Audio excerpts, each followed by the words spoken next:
Hey guys, my name is Tia and you're welcome to my YouTube channel, which is called Maple Talks with Tia. Yes guys, please don't forget to like and subscribe on my channel. Yes, and I'll tell you the reason why you have to like and subscribe on my channel, because here on my channel you'll be seeing lots of interesting and educative things to learn. Now, why do I call my YouTube channel Maple Talks with Tia? Because what I want to be discussing on this channel has to do with Canada and other countries, but Canada majorly. And like you all know, and if you don't know, that maple is Canada's symbol, the maple leaf, and that's why I'm calling it Maple Talks with Tia. So guys, don't forget to like and subscribe on my YouTube channel. Now, the first thing we'll be discussing on my channel today will be, why are people migrating to Canada? Now, like we all know, that Canada is a land of opportunity where a lot of people have been able to achieve and also being able to build on their dreams. Canada has given a lot of people, many of us, a platform and an opportunity to discover ourselves. Yes, things we never thought we could do, we find ourselves doing it. Someone like me, I'm a graduate of mass communication, and I also did my master's in mass communication. But then again, here am I working as a tech with one of the tech companies. Yes. So I'd like you to stay glued with me on my channel, because here you're going to learn a lot. And you know, many people, if I'm to ask a lot of people, okay, now let me just use UK for example. I know I have people who migrated to UK, and when they were doing the process of their migration, I told them, I said, why didn't you try Canada? Or is it that you like UK? UK is a nice place, it's a good place, a good country to migrate to. But then I do ask them, I'll say, okay, why did you choose UK? Why not Canada? You understand? And they'll be like, I really wanted to go to Canada. I tried applying for the Canadian visa, but I was bounced. And that's why I decided to go to UK. I decided to apply for UK visa. And you know, to them, they find the UK visa easier, and it was kind of less stressful. Not like it didn't have its own stress, but it was less stressful, like in the area of proof of funds. Like the method in which you present your proof of fund is different from that of Canada. So you know, some of the people I spoke with, they all said that they deep down within them, they want Canada. Some who tried and got bounced, while some who never tried, but because of what they've heard about the Canadian immigration process, and like people get bounced, it's difficult to get Canada visa, so that actually sends down some discouragement, you know, message to them, and they felt, okay, let them go for UK, since people say UK visa and migrating to UK is way more easier than Canada, and that's how they found themselves in UK. But then again, I'd like to put it to you that it's not that difficult. It all depends on how you process your visa, how you handle your documentation and your application process. See, if there's something I've noticed about Canada immigration process, like migrating to Canada, applying for visa, it all depends on you following the right instructions, reading properly, and doing the right thing, and doing authentic things. If you do the right thing, honestly, the visa is not a problem. Because if I do tell people something, I said, when you want to apply for Canada visa, you have to come true, come convincing, you know, come hard. Yes, you do everything. And I still say something. I say, put yourself in the position of an immigration officer. If someone tells you this thing, would you actually, you know, give them a pass, or would you mark them wrong? So when you try some things on yourself, see if you on your own will give a pass. Then if it's not going down well with you, then you have to retrace your footstep and redo it. and come out well. So now, why are many people, or why are most people not, really pushful for the Canadian visa application? Yes, many people apply to Canada, many people have migrated, and thanks to Canada for opening their doors to immigrants. But then again, many people want to move to Canada, but for one reason or the other, they're scared of applying for the visa. Some have applied, they've been rejected, and they're scared of applying again. They've been discouraged to apply again, because there's something about, when you are being denied a visa, it takes a whole lot of courage for you to reapply, because you'll still be carrying the mindset of the rejection you got. But I'm here to tell you that if you do these things, you are on your way to getting your visa. Now, and this is me trying to help you save yourself some stress. Even if you consult an agent to do your work for you, it is you working hand in hand with your agent and ensuring that your agent is doing the right thing. Because there's something, if you don't know, they said, there's an analogy that says you cannot give what you don't have. So even if you consult an agent to handle your application for you, if you don't know anything about this visa application process and the whole documentation, if your agent is going the wrong way or telling you otherwise, you wouldn't know. You will believe everything they say because they are the agents after all. But then again, who told you your agent cannot be wrong? But when you understand how this process goes and you decide to hand it over to an agent to run your visa application for you, when they are doing the wrong thing, you'll be able to call them to order and put them on the right track. Because of what? Because you already have a knowledge of how this visa application goes through. And now, some people consult agents not because they cannot do this application, but because of time. Maybe they are busy time, or they're scared of making errors. And who told you that your agent can be 100% perfect with handling your application? Well, now some other people consult agent because they don't have the knowledge of it, but I'm here to make it easy for you. Okay, either you're consulting an agent, I'm not saying you shouldn't consult an agent, you can still consult an agent, but you having a knowledge of what to do. So now the question is, why do people get rejected when it comes to applying to Canadian visa? Now, Canada have different visa routes. You have the visit visa, you have the permanent residency, the express entry. You can use either the express entry or those who are already within who do, or those who do use the provincial nominee, But the major one is the visit visa, the study visa, and the permanent residential route. So now, we'll start with the visit and the study. Or generally, why do people get rejected when you apply for Canadian visa? I'll give you some factors or some reasons, I'll say reasons rather, why people get rejected for Canadian visa. Now, first of all, let's start with most people will say proof of funds. Most times you can have all the money, but then again, you're not coming hard, you're not coming truthful, and you get rejected. So it's tied to a whole lot of reasons, a whole lot of factors. It could be your money, your proof of fund. It could be your documents. They are not, the right documents, or your documents are fake. You understand? Or you giving reasons. It could be your statement of purpose. The statement of purpose is the letter you write to the immigration officer, letting them know your intention, why you want to come to Canada. And also that's where you declare what you have. You declare a whole lot of things. You give them more information aside the document you're going to submit. So it could either be your statement of purpose, it could either be your proof of fund, it could either be your documents. Yes, and not being able to prove what you said in your statement of purpose. And also, even in the submitting of documents, you might have the right documents, but you submitted the documents in the wrong places. So this is me. I'm here to make it easy for you, so that fear you're entertaining about applying to Canada or reapplying after you've been rejected will be driven away. So now, what are the reasons why people get rejected? Let's start with the statement of purpose.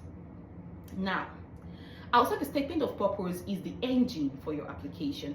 The truth is, every part of the application process is actually the engine. There's no part that is not important. But you see, the statement of purpose is one good thing, because that's what the immigration officer reads, and you talk about, you express yourself. Now, your statement of purpose have to come true. You have to do, there are a lot of things you need to consider in your statement of purpose: your grammar, your punctuation marks, your introduction, and the body of your statement of purpose. Now, grammar, you don't need to use big grammar, big English words. You can use simple English words, but then again, using them properly. And also using your punctuation marks very well.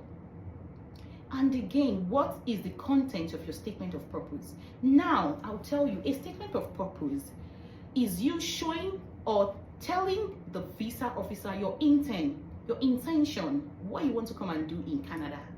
Now, this is where you get to introduce yourself. After you've drawn out your address, you've drawn out the visa officer's address, you introduce yourself. And in the introduction, let's use, for example, you're applying to come study or come visit. The introduction, after the address and the salutation, the first part of your letter should tell who you are, your name, your middle name, and your last name. What you are or who you are. Okay, now, for example, my name is Tumishe Ituanumor. I'm a graduate of mass communication from the University of Lagos, from the University of Ibadan. So this is where you talk about your name. You tell the visa officer your name, where you graduated from, where you work, right? Just a brief one. You understand? Then now, now the visa officer has known who you are, and has a sharp picture of what you are or what you've been. You understand? Like, her name is Tumishe, she's a graduate of this and that. You understand? Or, my name is Tumishe Umor, I'm a fashion designer. I graduated from University of Lagos, where I studied mass communication, and I studied mass communication, and what you actually do at that moment. Just a brief one, don't make it too much. Now you go to the second part. You are applying to come to Canada because you want to come and study, because you want to come and visit, for let's say, okay, you want to come and visit for the purpose of tourism, right? You've told the person, the visa officer, that you work or you do this business, so you want to take a break. You feel you should take a break, and you decided you want to make Canada the place where you want to visit and have your vacation. Then you tell them what you want to come and do. You're coming for vacation, and you plan on staying in this province, in this place. You have to specify the place. Don't say, I want to come to Canada to come and visit. I'm going to come and visit. I want to come and have fun. No, I'm coming to Canada for vacation. I chose Canada as my place for vacation. Okay, maybe because you've heard a lot of wonderful things about Canada, and okay, you're coming for the summer, right? Or you're coming for Christmas, and this is where you want to stay in Canada. I'm coming to Ontario. I'm coming to Windsor in Ontario, because Ontario is a province. Now, Windsor is a city in Ontario. You understand? We have different provinces. We have Ontario, we have Alberta, we have Quebec, and some other places, British Columbia and all that. So you tell the visa officer this place, the exact place where you're visiting. Now, if you're visiting a family, coming for a vacation, and you're visiting a friend or a family, tell them who you'll be staying with. And if you're coming on your own and you're putting up in a hotel or an Airbnb, tell them. You understand? that this is where you'll be residing, this is where you'll be staying during the time of your visit. Then you can go as far, not like you can go, state the places where you would like to go for tourism, like the places you want to tour, the places you want to visit for sightseeing. You understand? Just pick. There are lots of places, you understand? But if you can mention 3 places, strategic places that you know, yes, you know, like a place like Niagara Falls, you understand? It's a place that everybody wants to visit. Even people who have visited that place keeps going back there, you understand? Because there's a whole lot in Niagara. So you can take a place like Niagara Falls and you maybe add 2 more strategic places. Not saying you're going to a park, because I have a park by my house, just like me saying I'm coming to park. There's nothing so much. Now, this park close to my house is a walking park. You know, people walk, then people play, you know, cricket and some games. There's not so much. But you go to places, you mention places that have things, you understand, and you mention that. So like I said, if you're going to be staying with someone, you state it. And if you'll be putting up in a hotel or in an Airbnb, you state it. Then you give the date you want to come. This also helps in your process. It helps the visa officer know, okay, let's approve this person already has a date. Now you give a date of when you want to come visit, right? And when you'll be leaving. Don't forget to put the date when you intend to leave. You have to do it. These are the things that will convince the visa officer that you're coming and you're leaving. You understand? So I'm using the visit visa as an example because I've made mention of tourist sites. Now, if you're coming to stay with someone, you're putting up with someone, give them the person's detail. Don't hesitate. Now, the hotel you want to put up, put the name of the hotel, because let me tell you something, there's a part in the visa application where you submit your document, where it's the purpose of traveling, which now many people make the mistake. Now, you will see the areas where the documents will be submitted, you know, where you're submitting all the necessary documents. There's a slot for passport, there's a slot for, you know, picture passport, there's a slot for your proof of fund. Now, there's a place they wrote purpose of travel. If anybody should hear purpose of travel, everybody would think is the statement of purpose that is meant to be submitted there. No. Your purpose of travel is your travel itinerary. That's your travel details, your flight details, and the hotel, you know, and maybe your tourist. You know, sometimes people pay down for the tourism, so they pay down for the, you know, they pay to some tourist companies, and you have your details. So those are the documents you attach and you upload in that slot. Now, it says purpose of travel. Anybody who hears it will think that's where you submit your statement. I, for one, thought that was where they submit statement of purpose. But then again, don't worry, I'll get to that documentation part and I'll tell you how to cross-check what you're submitting before you submit it, so you don't submit it in the wrong place. So now let's continue with the statement of purpose. So when you tell them where you want to reside, what you're coming to do, and you give them details. Because when it comes to visa application, don't just say, I'm coming to Canada. Give details. Where are you coming? Where do you want to reside? Where are you putting up? Who are you putting up with? Where are you visiting? These are the things that makes the visa officer know, yes, this person knows what he or she wants to do, or what he or she is coming to do. You understand? It shows that, okay, you're really ready for this trip. Now, when you give all that, you now tell the visa officer how much you have set aside for this trip. And you have to declare it, because to show that you're not coming to be a burden, or you're not coming to be stranded in this country, because this is not your country. You're coming as a visitor, right? So you have to tell them how much you'll be traveling with, which you will proof in your documentation. You have to show in one of the documents you upload, you show them the proof of your funds, but in the letter you have to state it, how much you intend to come with to spend. And whatever money you're putting up, just ensure that money is something that will be enough for everything you have mentioned and the time you're spending, the period of time you're spending.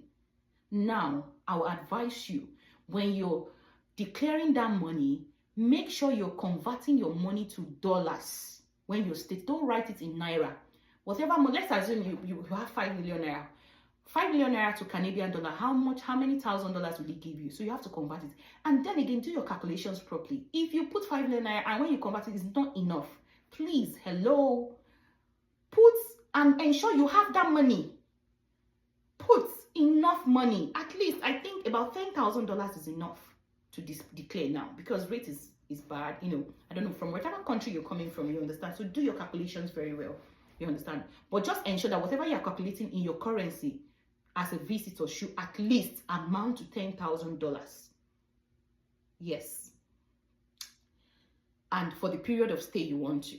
And again, you're coming as a visitor. Don't go and put it that you want to come and spend 1 month. 2 weeks is okay.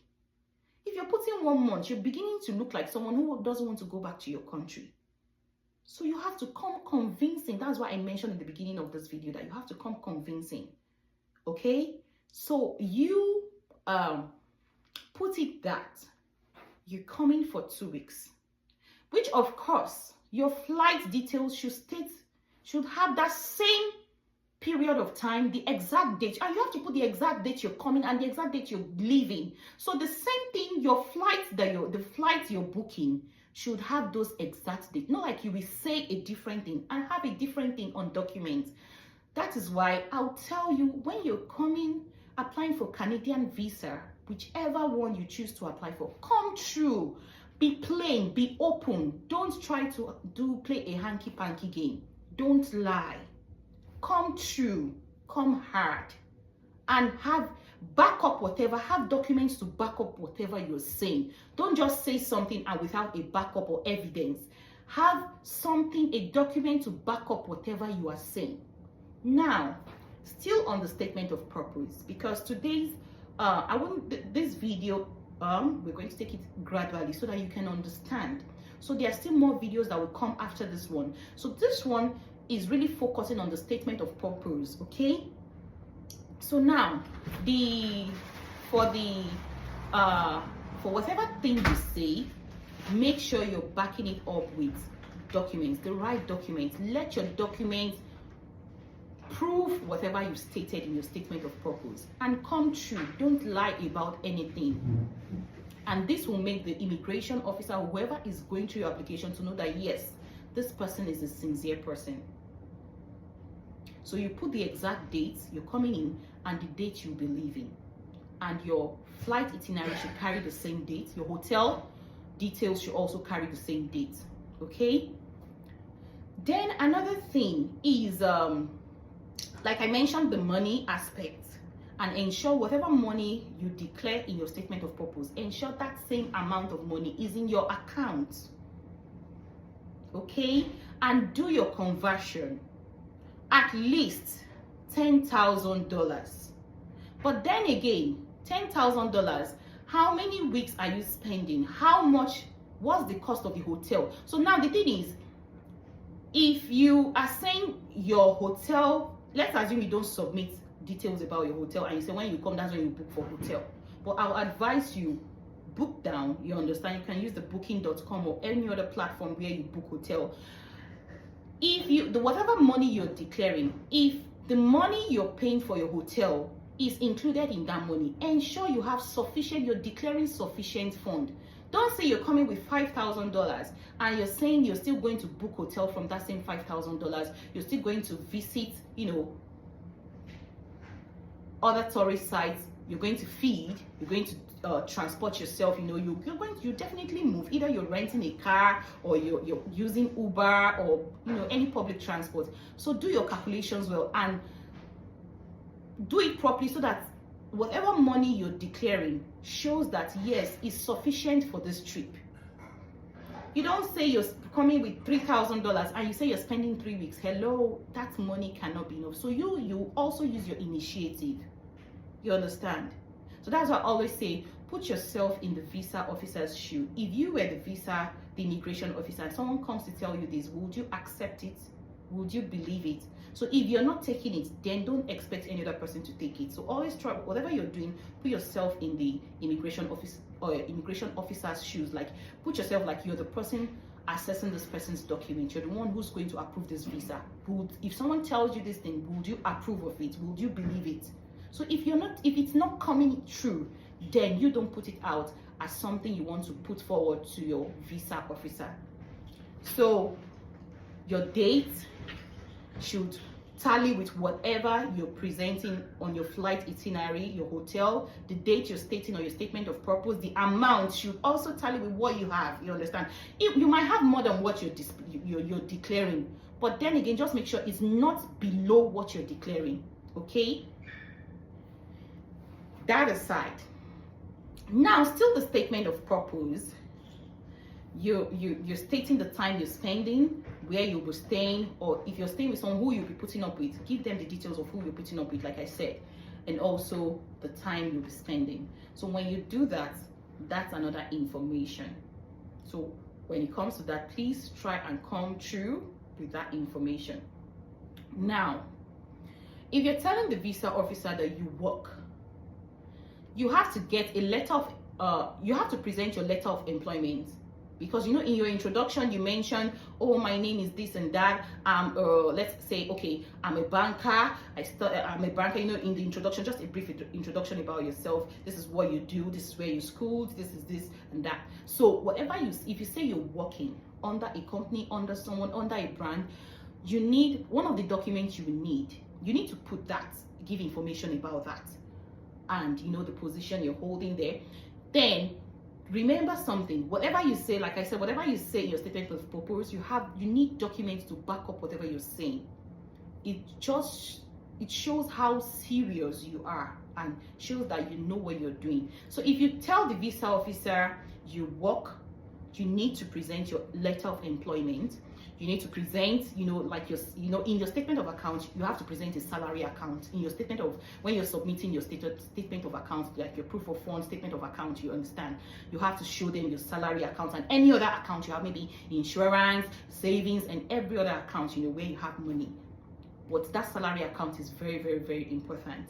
Your employment letter, then you have to get a leave letter from your company to show that yes, you're going on vacation because you took a leave, or you're taking your leave on this particular date when you intend traveling. So your leave letter is another backup. That's why I said whatever you say in your statement of purpose, have a document to back up whatever you're saying, so that this immigration officer will be convinced that yes, truly this person knows what he or she is doing. So you get a leave letter from your company if you're working, okay? And also your employment letter. If you even have, in the course of your employment, maybe you've been working with this bank, or you've been working with this organization for years, maybe you've been promoted, you can attach that document to see your progress, to show the visa officer your progress and commitment to this organization where you've been working. You can attach that. There's something I learned about this visa application. When they ask you for one thing, you can go ahead and give 3. Not unnecessary things, but things that are necessary. Don't just go and add too many junks. But if you know those things are things that are really convincing, please add it. If they tell you bring 1, you can bring 2, but ensure that the second one is authentic, is something good, not a junk, not something that is not necessary. So please, when you're submitting your employment letter, you can attach, maybe the letters you got, maybe while you were progressing in the organization, maybe promotion letter and all that, confirmation letter when you were confirmed from the job, maybe after probation period, attach it just to show that yes, truly this person works with this organization. And now, if you say, oh, my name is Tonya James, I'm a fashion designer, or I sell clothes, or I'm into this business, I'm into food business, I'm into this business generally. When you tell the immigration officer that in your statement of purpose, just know one thing, that you need your business registration document as a backup to prove that yes, you actually have this business and you are registered, your business is registered. Now, the account you'll be presenting to is your business account, to buttress what you're saying or to buttress what you've said in your statement of purpose. That's why I'll tell you, whatever you say in your statement of purpose should be true, and you have a backup document to back up whatever you're saying. This will make the visa officer know that yes, you know what you're doing, you know what you're saying, and you're coming true. That's why I'll say always come hard. You need to come hard, you need to come true. when you're applying for this visa, apply like this is the only chance you have to apply for this visa. Act like after this visa, after this application, if you don't get it, you might not get it again. Yes, not like you cannot reapply again, but just your first application should come hard, because honestly, when you get denied in your first application, the second time you'll be reapplying. In fact, you need to come with all your strength, your power, your, all your weapon to convince them that, okay, you understand. But when you come well in your first application, any other one you're doing subsequently won't be difficult. But when there are too many loopholes in your first application, man, you have to come hard in the second time you're reapplying. You have to really come hard, because they will need to assess you well, you understand. So so that is it. So if it's business, if you told the immigration officer that, oh, you're into business, you need to show them your business registration document, and also whatever account you're presenting aside your normal savings account should show your business account, traces of how you've been generating money, the inflow, the cash inflow and the cash outflow for your business. So that is another document you have to submit to back up what you said in the statement of purpose. I'm going to take this thing step by step so that I don't confuse you, so that when you're doing your application, when you're going ahead to reapply or starting your application afresh, you are having a clear picture of what you're meant to do. And that's why I'm going to do this video. I'm not rushing anybody. I'm going to take my time. So it is just for you to keep following and keep watching more videos that will come after this. Okay? So now your business documentation and now another thing is your tax. You do business, you pay tax. So you have to come show them that you pay tax. Now, if you say you work, you have to show them your tax refund. So you get your tax refund, apply for your tax refund from your company. There's a way you go about it. So show them, because there's a part in your documentation where you have to submit the tax refund. Yes, your tax document has to be there. And in fact, I won't lie to you, if you can present that, you're good. You've made your documentation more, you've made your application a strong one, very strong. So that tax refund, that tax document has to be included. So that's another thing I'll tell you to do. Then aside that, when you've done all that, you've given them the proof of the work of your hands, either you're working with an organization or you're doing business, you have that. Just know that whatever you say, it has to work hand in hand with even the account you'll be presenting. Okay? So that is that. Then, when you do all that, if you have assets, things to show that you will be coming back, you're not running away from your country. If you have houses, properties, take pictures, attach these pictures to this letter, to this statement of purpose. Attach it to this statement of purpose. And aside you attaching it, make sure the document to these properties are also attached to your documents. So it's not because anybody can go and snap any place randomly and say, this is my property. But let there be a backup to buttress the point you're putting to the immigration officer. That's why I always tell you, come hard, come true, okay? So these are things, you need to show things. And that's why you have to show your business, you have to declare your business, you have to declare your job to show that, okay, I'm really coming to visit, I'm not running away from my country. Because they know, okay, he has a job he has to go back to. She has a job she has to go back to. She has a business she has to go back to. So that's why you need to come with all these documents, property documents, land, land, businesses. Maybe you have a warehouse, you have a factory, you have a filling station. Things that we convince them that, oh, she's just coming for visit and she'll definitely be going back. So these are the things you have to present in your statement of purpose. And don't forget, you have to attach documents to support and buttress whatever you're saying. Evidence is always good. Somebody can be saying something people might not believe until they see evidence. So please, evidence. Your documentations, your documents are your evidence that what you're saying is true. And then after all that, that stays in the body of the letter, you come to your conclusion. Let your conclusion be very good. Be very good with your conclusion. You'll be grateful if you're considered for this visa. And also, don't forget to tell the visa officer that you have not been involved in any crime in your country. You don't have any police case. You've never been, you know, that is if you don't lie. If you have, still declare that you've already had case. Maybe you've gone to prison, you get, because even in Canada here, there are some jobs you want to do, you go for police clearance. You can even do a police clearance just to attach it again and tell them that since you've told them that you don't have any issue and you're a law-abiding citizen of Nigeria and you're sure that when you come to Canada, you will uphold and adhere to the laws of the country and ensure you don't break them throughout the time you'll be spending in Canada. You can also do a police clearance and attach it to the document you'll be submitting. You can attach it to the statement of purpose, because you can attach that document to the statement of purpose when you're uploading your statement of purpose. So that is another thing I'll tell you. You can do your police clearance. It doesn't take time to apply for it. Then when you do that, you conclude. You look forward to a positive response from them. You appreciate it if you are considered for this visa, and you conclude. But don't forget, everything you have said in your statement of purpose, your documents should be your evidence as a backup, as a tool to buttress what you've said. So today's Owen will be ending now. Don't forget to like and subscribe. More videos will be coming about how you go on with your application. And I know by the time you get more information, you stay glued with me, you get more information, you won't be scared going for your Canadian visa application. If you're using an agent, you won't be scared using the agent. So even when the agent you're paying a wrong agent, ensure you're working hand in hand with your agent. See what your agent is doing. Don't just leave them, don't just pay them.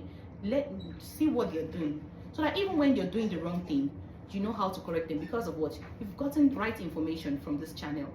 So I'll be uploading more videos and giving you more information about the Canadian visa. Thank you.